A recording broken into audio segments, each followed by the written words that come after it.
Maya stood barefoot on the cold morning sand, the beach silent but for the hush of the ocean breathing.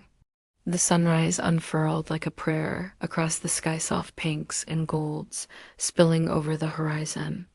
She watched in stillness, as if the dawn itself were whispering to her soul. For years, she had wandered through life like driftwood, carried by the current of others' expectations, school, career, relationships, all crashing over her like waves she couldn't brace against. She hadn't noticed how lost she was until the silence of burnout settled over her, as final and hollow as low tide. That morning, at the edge of the world, she asked the sea a question she couldn't quite form in words. Maybe it was, who am I? Maybe it was, what now? The waves answered in their own language, pulling back with a soft sigh, then rolling forward with purpose. Not to destroy, but to shape.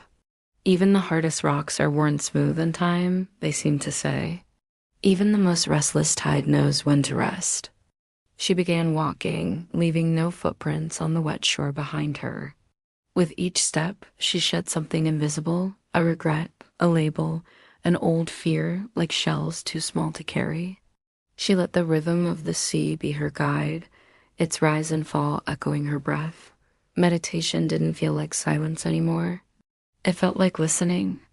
As the day passed, she sat with her back to the dunes, journaling in the sun, eyes closed when the breeze carried the salt and truth of the sea into her lungs. There was no lightning strike, no grand vision, just a quiet return to herself, like the tide returning to the shore it never truly left. And when sunset bled its colors across the sky like a painter brushing the final strokes on a canvas, Maya stood once more at the water's edge. The waves now were her teachers, and the horizon no longer a limit, but a beckoning. Her spiritual path didn't appear fully lit, but she could see just enough to know she wasn't walking alone. Somewhere between the sunrise and the stars, she had begun.